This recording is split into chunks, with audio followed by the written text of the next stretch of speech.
श्री परमात्मने नमः। ओम श्री सत्य गुरुदेवाय नमः। देखिए ये बता रहे भगवान, ये है 13वें अध्याय का 23वां श्लोक।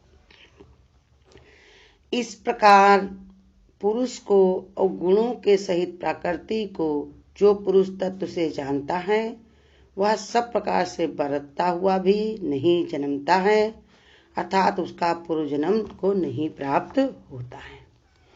जैसे समझा रहे भगवान कि भगवान को जैसे तत्व से जान लेता है, उनके गुणों सहित प्रकृति को जान लेता है कि प्रकृति में गुण हैं, अब भगवान में कोई गुण नहीं। पुरुष अलग है, क्षेत्र अलग है और क्षेत्रज्ञ अलग है।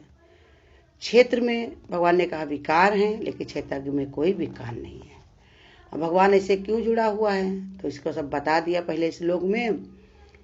बढ़ता इसलिए बताया गया क्योंकि उससे वो जो है सारे संसार का वही भरण पोषण करता है, भोगों की वही अनुभूति करने वाला है, और सब कुछ करते हुए भी वो सबसे बिल्कुल ही अलिप्त है। इसलिए भगवान ये समझा रहे कि ये तत्व ज्ञान को अगर समझ लेता, न्यारा न्यारा जान लेता है, तो फिर इसको मोक्ष की प्राप्ति हो सकती है, माने उसको न्यारा होने की कला आ सकती। और जैसे ही न्यारा हुआ नहीं कि जीवन में उसको सब मुक्ति माने सब चीज से छुट्टी।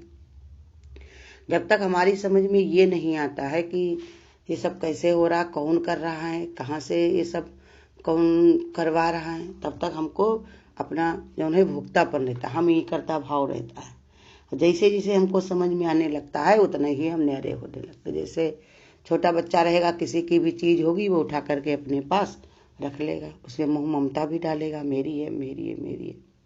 लेकिन थोड़ा जब बड़ा हो जाने लगता है, होने लगता है, तो उसको जब माँ बताएगी ये उसका है, ये उसका है, ये तुम्हारा नहीं है, तो धीरे धीरे उसकी समझ में आता है। ऐसे हमारी भी बचकानी जब तक बुद्धि रहती है, तब तक हम सब लोग इसी में ही रमे रहते हैं कि सब चीज में जो है अपना जो है विचार इसी में भरे रहते हैं कि देखो ये सब हमारा ही, लड़का बच्चा घर द्वार ये सब हमारे ही हैं। लेकिन जब भगवान गुरु के ज्ञान से हमको ये समझाता है, गुरु का आधार दे करके कि समझो, देखो समय समय पर कि कौन तुम्हारा है और किसके तुम हो। जैसे भगवान अर्जुन को भी यही बात बताते हैं और गुरु आज हम लोगों को भी यही बात सिखाते हैं कि देखो तुम जिस चीज को सब अपना अपना मान रहे थे, लेकिन सब है क्या, वो सब छूटने और टूटने वाला है, बिगड़ने वाला है। जिसमें तुमने अपने को फंसा रखा है, वो सब चीजें कैसी हैं, भगवान ने कहा तुमसे बिल्कुल ही अलग है, न्यारी ही है। तभी तो भगवान ने दूसरे अध्याय में कह भी दिया कि आत्म ज्ञान बड़ा ही गहन है। इसलिए कोई ही महापुरुष इसको आश्चर्य की ज्यों देखता है, कोई कहता है आश्चर्य की ज्यों, कोई ही होता वो सुनता है। और इसमें आगे बता रहे 13वें अध्याय में भगवान कि कोई ही इसको मान पाता है, कोई ही ऐसा होता है जो इसको मान पाता। चलते बहुत सारे लोग इधर हैं, भीड़ बहुत ज्यादा है, लेकिन कोई ही मंजिल तक पहुंच पाता है जिसका निश्चय नहीं डगमगाता है, जिसने तत्वज्ञान पर विचार कर लिया है कि जो हम अपना समझ के, जैसे गुरु कहते जब तक तुम प्रेडिकल नहीं होता है तब तक उसको समझ में नहीं आएगा कि छिकले में, प्याज के छिकले में कीटाणु होते हैं, या जो दही है उसमें कीटाणु होते हैं, या जो भी चीजें बनी है उसके क्या क्या है, उसके अंदर क्या जो है, वैज्ञानिक लोग उसका जब तक रिसर्च नहीं करते हैं तब तक पता नहीं चलता कि इसके क्या साइड इफेक्ट है, माने क्या उसमें खराबियां हैं, तब तक नहीं पता चलता। जब उस पर हो जाती है रिसर्च तो सब जानने लगते, बता दे देता, अखबार में निकलेगा, डॉक्टर बता देगा, तो उसको नहीं समझ पाते। ऐसे हो ऐसे ही बताया सूक्ष्मदर्शी के द्वारा या प्रेडिकल के द्वारा उसको समझ लिया जाता है, सब समझा देते जब उसको टीचर। ऐसे गुरु भी हमको जब बताता है, समझाता है कि देखो कि जिस चीज को तुम ऐसे मान रहे थे कि ये सब हमारे में ही चिपका हुआ, लेकिन सब कितना ही हमसे दूर है। इसलिए ये महत्वपूर्ण इस श्लोक में भगवान यही समझा रहे हैं कि पुरुष अर्थात जीवात्मा को इस प्रकार साक्षात आत्म भाव से जान लेना चाहिए। कहते हैं कि जीवात्मा को या परमात्मा पुरुष को अपने सामने साक्षात स्वरूप जान लेना चाहिए। जितना जितना हम ये परमात्मा को देखने लगते हैं, जितना हमारा ध्यान उसमें जुड़ता है, जितना हमारा विचार होता है, उतना हमसे कम गलतियां होती हैं। कहीं दरोगा के सामने चोरी होती है, डकैती कहीं पड़ती है, क्योंकि वो जानता है दरोगा मेरे सामने ही खड़ा हुआ। ऐसे ही बता रहे संसार की जेल के लिए इतना भयभीत होते हो, लेकिन वही परमात्मा को अगर जान ले और कोई गलती करे तो उसको ये नहीं लगेगा कि देखो हमारी जेल तो ऐसी होगी जो कब से शुरू हो कब तक चले, कोई इसका जौन है पता नहीं है। कितनी योनियां कितने समय बाद हमको ये मौका मिला है, अब अगर हमने गलती की तो हमारा क्या होगा। तो इसलिए बतारे को साक्षात आत्म भाव से जान लेना चाहिए कि मेरा स्वरूप ये है, और विकार रूप गुणों के सहित अविद्या अर्थात प्रकृति में ही विद्या और अर्थात परमात्मा के तत्व ज्ञान द्वारा निवृत्त कर लेना चाहिए। कहते प्रकृति में अर्थात अविद्या कहाँ पर है, कहा विकार रूप गुणों के सहित अविद्या है। प्रकृति को भी विद्या द्वारा अर्थात परमात्मा के तत्व ज्ञान द्वारा निवृत्त कर लेना चाहिए। कहते परमात्मा का ये तत्व ज्ञान जो समझ ले और फिर अपने आप इससे जो है माया से अविद्या से निवृत्ति ले ले। निवृत्ति माने छूट जाना, हटा लेना वहां से विचार को कि देखो जिसे मान बैठे हो तो वही में चिपके हुए हो। पड़ोसी में के घर पे तुम रोज जाके बैठते हो, रोज उनसे तुम अपना तो रखते हो, लेकिन कोई दिन वो फटकार दे तुमको, तुम्हारे दरवाजे तुम्हारे मुंह पर ही झाड़ से बंद कर ले, तब तुम हार के कहोगे अरे हम तो इतना करते रहे लेकिन है कोई नहीं किसी का। ऐसे ही बता रहे भगवान, प्रकृति तुमको अविद्या की ओर, जो माया है वो अविद्या की ओर ले जाती है। एक विद्या होती है, एक अविद्या। तो वो जब जान में मेरे समझ में आती है, समझ पाते हैं परमात्मा के तत्व ज्ञान को, तो हमको जो है समझ हो जाती है कि दोनों कितना ही दूर हैं। हमने अभी तक यही मान लिया था, जैसे संसार में सोचते हम लोग हैं कि इनके मेरे बिना मेरा काम नहीं चलेगा, उनके बिना मेरा काम नहीं चलेगा, उनकी हर बात ना माने तो कैसे होगा, वो हमारा नाम करे हमारा ऐसा काम तो कैसे होगा। लेकिन देखो कितने लोग संसार से चले जाते हैं क्या उनका कोई किसी और का काम रुक जाता है? कितना जरूरी से जरूरी काम छोड़कर आगे बढ़ जाते हैं, लेकिन फिर भी उनका जो है काम कोई न कोई आके पूरा जरूर करता है। इस प्रकार सब प्रकार के व्यवहार करते हुए भी फिर दूसरे शरीर में जन्म नहीं लेता, अर्थात वो मुक्त ही हो जाता है। कहते जब इतनी समझ इसको खुल जाती है तो व्यवहार में बाधा नहीं डालता, व्यवहार जैसे कर रहा वैसे ही करेगा, लेकिन इसमें कोई आसक्ति नहीं रहती, अब किसी से कुछ भी लेना देना रहता। जैसा जैसा कर्म है उसी हिसाब से हो रहा। हमारा ना किसी से राग है ना किसी से द्वेष है, सब अपने अपने कर्म के अनुसार भगवान ने कहा सब काम करवा ले रहे हैं। जल्दी हो जाए ना, क्योंकि समय है बहुत कम, अब काम है बहुत ज्यादा। और कहा कि अविद्या कामना आदि बीजों से उत्पन्न हुए कर्म ही दूसरे जन्म लेने के अंकुर बन जाते हैं। और जितना जितना हम भगवान के तत्व ज्ञान को अर्थात परमात्मा के अनुसार अपने स्वरूप को जानने के पश्चात शरीर द्वारा किए हुए कर्म पूर्व जन्म रूपी फलों को उसी प्रकार उत्पन्न नहीं कर पाते, जैसे स्वप्न में जागे हुए मनुष्य का स्वप्न में किए हुए कर्मों के फल से कोई संबंध नहीं होता। कह रहे देखो जब इतनी जागृति आ जाती है तो कैसे इंसान के अंदर वृत्तियां बन जाती हैं, जैसे कोई सोया हुआ इंसान किसी का खून कर दे। जैसे गुरु दृष्टांत भी बताते हैं कि एक राजा जो है अपने पलंग पर सोए हुए थे, रानी भी थी साथ में, और राजा एक बार रात में खूब चिल्लाने लगे, हाय हाय बचाओ बचाओ बचाओ बचाओ, परेशान हो गए, खूब जोर जोर से सांसें ले, चिल्लाए, खूब घबराए। रानी ने उनको हिला करके जगाया, कहा क्या हुआ राजा साहब, क्या हुआ राजा साहब? उठकर बैठे, कहा शेर है शेर है शेर है शेर है। रानी ने कहा है शेर?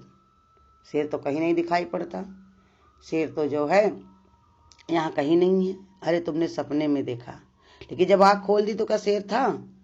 तो ऐसे ये समझा रहे कि तुमने अगर कोई कर्म तुम्हारे जैसे हैं भी ऐसे भी, तब भी तुम जो है उनके कर्म के तुम भोक्ता नहीं बनते हो, क्योंकि तुम जान गए हो ना कि कर्मों का कर्ता कोई और है।